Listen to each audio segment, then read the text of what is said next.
Senator Obama, my name is Reverend Katrina Foster.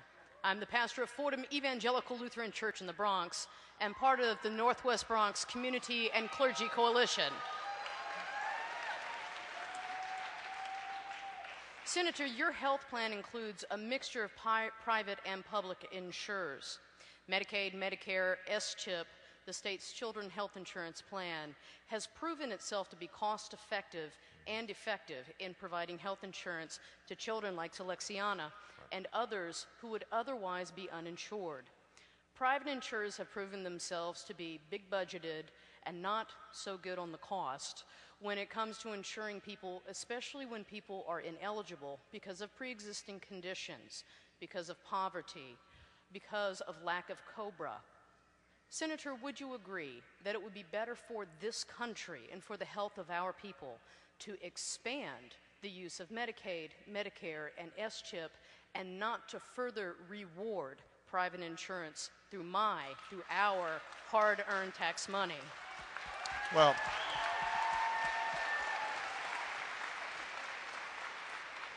first of all, I know something about issues like pre-existing conditions. You know, my mother died when she was 53 years old of ovarian cancer.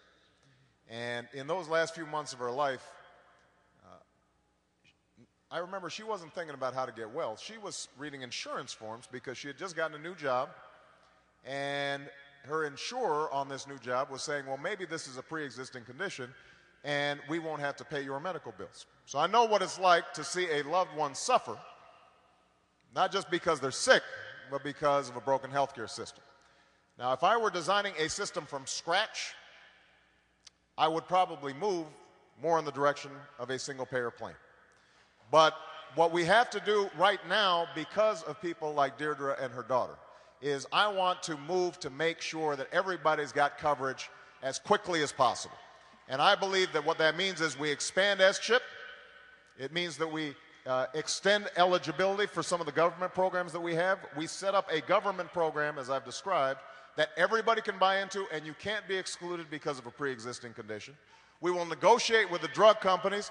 They will have to provide the cheapest available price on drugs, or else they won't be able to participate in the plan.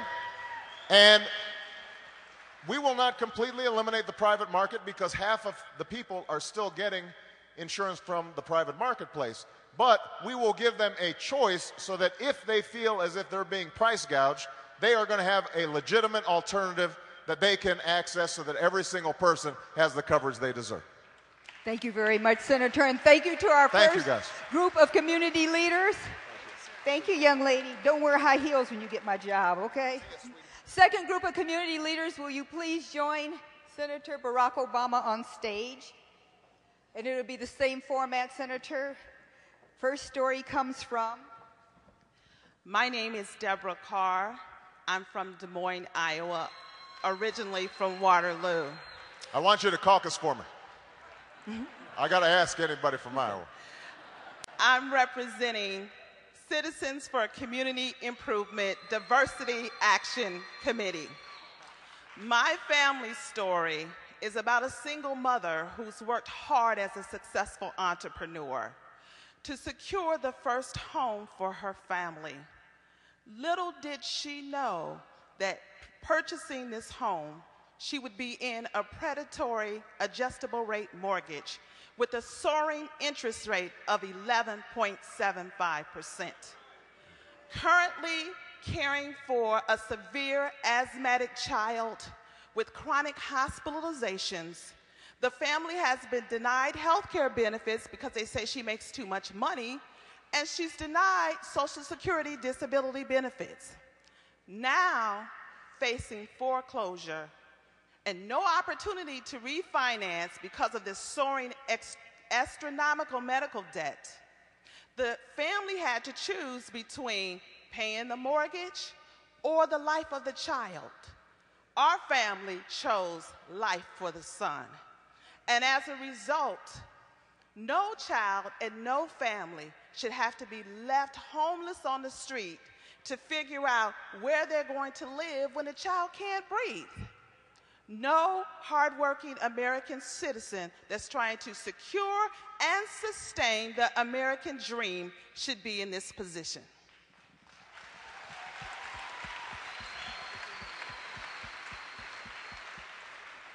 Good afternoon, sir. My name is Robin Gormley.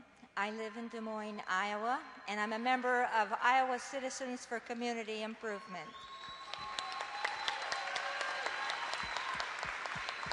Over the past 30 years, I have seen a widening gap between the rich and the poor. And the story that Deborah tells is part of that reason. I'm 73 years old, and for the last 4 years, I have been working again. Not because I want to, but because I need to make ends meet. There are many families in this country that are having to choose between putting food on the table, paying medical bills, and paying their mortgage. Even older people, people older than I am, are having to go back to work in order to pay the mortgages that have skyrocketing insurance or interest rates. This holiday season, it is reported that the investment bankers who bought up these subprime mortgages will be giving out $38 billion in bonuses.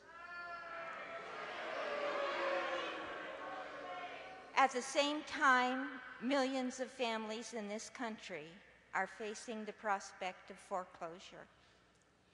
We must close the gap between rich and poor.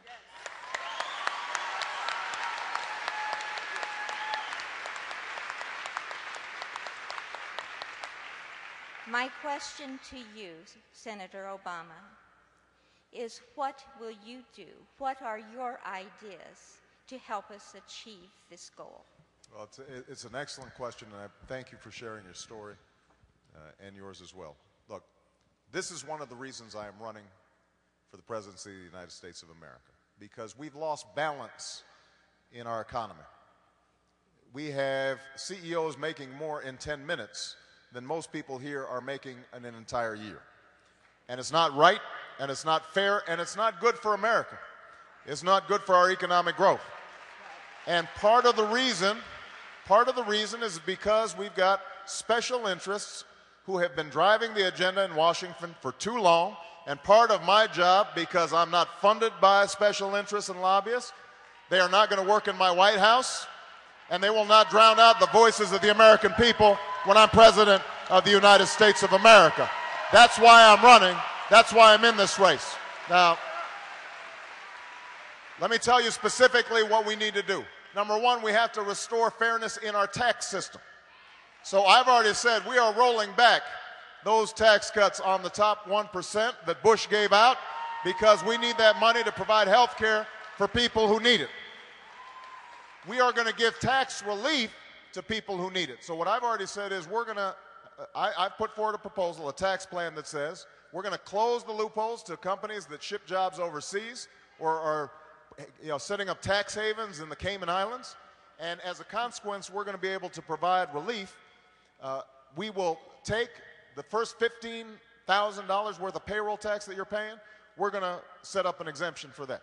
We are going to give homeowners who don't currently itemize on their tax forms, typically lower income homeowners, we're going to give them a deduction on their mortgage to help them deal with the foreclosure crisis. And we're going to say to senior citizens who make less than $50,000 a year, you don't have to pay income tax because you've got enough problems paying for higher drugs and higher other costs. That's just one thing that we have to do. How much time? We're out of time. We're out of time. I got more ideas, but I'm out of time. Well, you're going to have another additional 2 minutes.